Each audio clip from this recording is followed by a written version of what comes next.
You're watching The Source on CNN Philippines. I'm Pinky Webb. Our source today, Comelec Chairman George Garcia. Chairman, good to see you again. Welcome to The Source, sir. Kamusta po after the barangay and SK elections?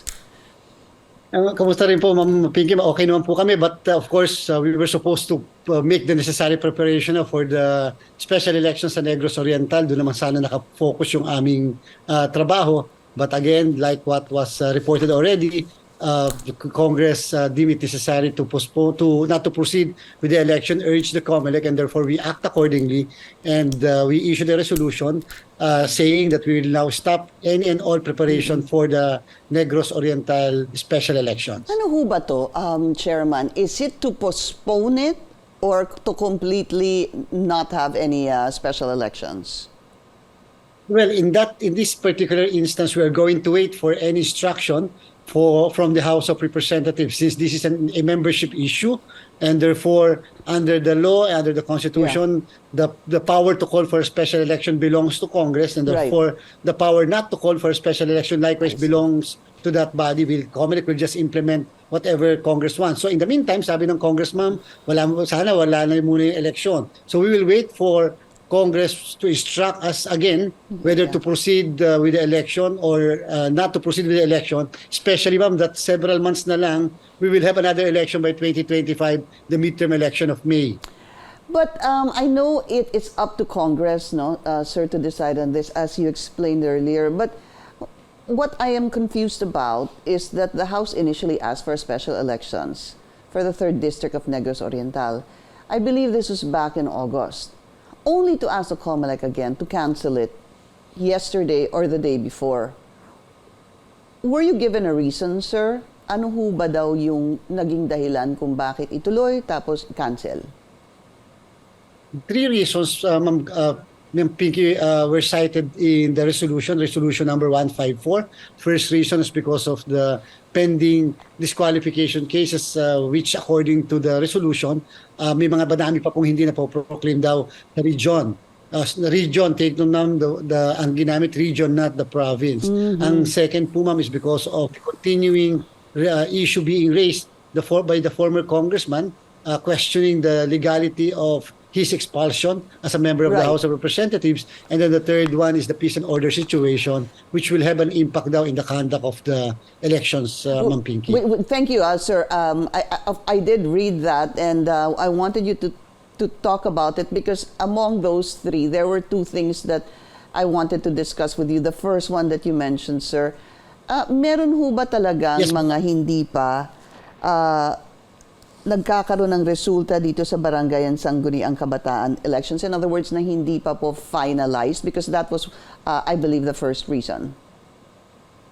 There were 120 as of today na hindi pa namin pinapoproclaim because we issued the orders of suspension. Remember, these candidates were the ones with the cases involving premature campaigning, vote buying, or illegal campaigning. And so before the conduct of the election, nag-issue kami ng order to suspend their proclamation in the event that they will win. Supposedly, ma'am, 253 yan. Kaya lang po yung 111, natalo lahat sila, and then yung 120 na lang ang nanalo. So until today, may 120 kami in the entire country. But in region 7, I think mga ano lang po, ma'am, mga less than 20 or 20 more or less yung mga may pending. It's in the entire region, not in the province po. Right. Could you be more specific, for example, in the 3rd District? Well, in the 3rd District, ma'am, as of parang mga 2 lang po yung mga barangays na wala pang, na hindi namin napoproclaim, at yung involved po doon ay hindi po barangay chairman, kung hindi mga kagawad. So 2 lang po. 20 in the province, tama entire ba? Region. And sorry, the entire sir. region, ma'am. Sa region, and then Yes, 2 po doon sa 3rd District. So yes, that's, would you say that's a lot, sir? Of course, ma'am, as far as the Comelec is concerned, we cannot contest the decision of the House of Representatives. It's a political one. We highly respect, and definitely, as far as the Comelec is concerned, it's binding on us. And so if that is the declaration of Congress, then again, our respect to the institution. Yeah, because I think that's pending, no, sir, and even the congressional district also in Palawan, if I'm not mistaken, due to the death of Congressman Aguilar. Sir, there was a budget, hindi ho ba, that was supposed to be used for the polls. What will happen to that budget? And how much is it? Actually po, 75 million ang allocated budget ng Commission on Elections, and unfortunately for the Commission, it was taken from our savings. Yung lahat ng natipid namin sa mga procurement in the past, in the barangay and SK, pinagsama-sama namin, so we were able to come up with 75 million. For our regular budget for 2023, ma'am, almost 12 to 13 million lang po ang naka-allocate sa amin for special elections, for the conduct of initiatives or referendum. And so kung sakaling kulang, we will have to source that from our savings. We were not given budget by Congress or by the DBM for a special elections like this. Kasi nga po, it should have been included already in the budget as approved in the General Appropriations Act. So 75 million was allocated, and again, dahil hindi na po matutuloy, it will have to revert back as our savings. We will have to use that for the construction of our offices in the provinces. Chairman, let's talk about election-related violence, but we need to take a short break. This is The Source on CNN Philippines. Please stay tuned.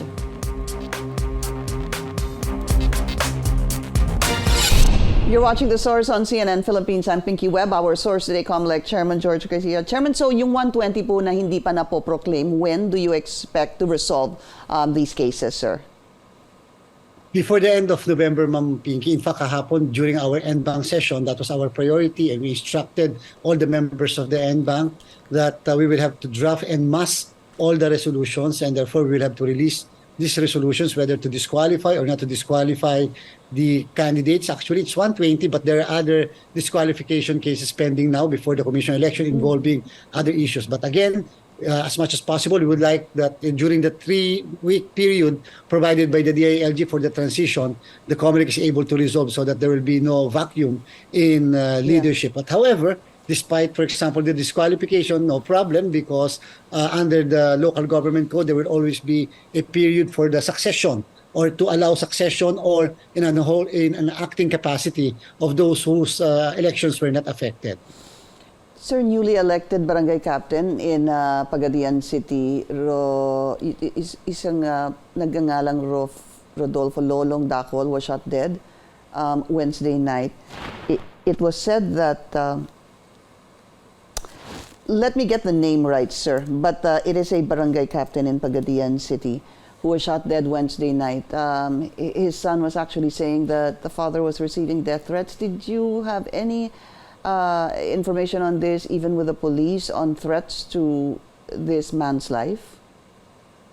Actually po, tatlo ang nasawi after the election, immediately after the election or several days after the election. Of course, although technically speaking, the Comelec has no more jurisdiction, but however, we still have election period until November 29.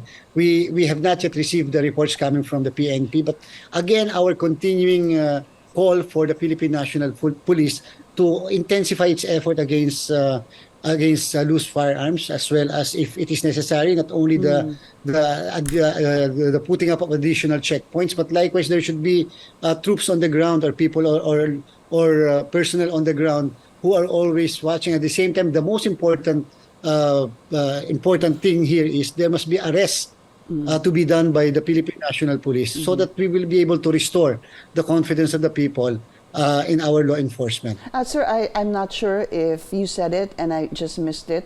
What is your data on election-related violence to this day? Well, as far as election-related violence is concerned, ma'am, when we are talking of deaths, mula po sa filing ng candidacy hanggang sa election, kasi ma'am, 19. And if we are going to add the 3 deaths after the election, it will be about 23. Election-related violence, 22. confirmed election-related violence would be about 42 or 41 or 42 already, Ma'am Pinky. I see. Quickly also, sir, any update on Smartmatic? You are supposed to come up with a resolution on whether they will be allowed to participate, bid in the next election, sir?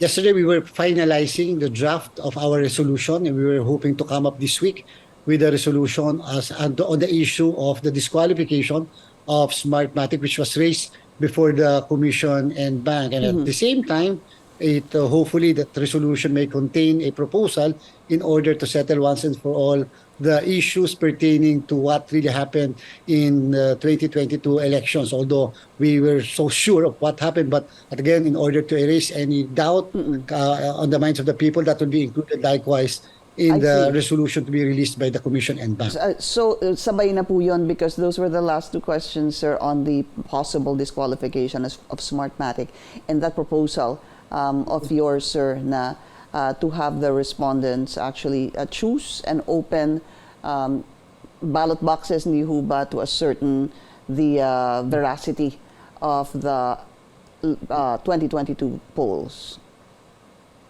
Yes, ang pagsamahin na lang namin sa isang resolution, and at Okay. the same time, maybe we can give the option to the petitioner or to anyone. Petitioners, yeah. It's not necessary to open the ballot boxes. We can always decrypt the ballot images contained in the SD cards, because whatever is contained in the SD cards are the pictures of the ballots which were cast by the voters on election day. We'll wait for that decision by the Comelec. Comelec Chairman George Garcia, sir, thank you so much for your time. Thank you very much, Ma'am Pinky. And thank you for joining us here on The Source. I'm Pinky Webb. You're watching CNN Philippines.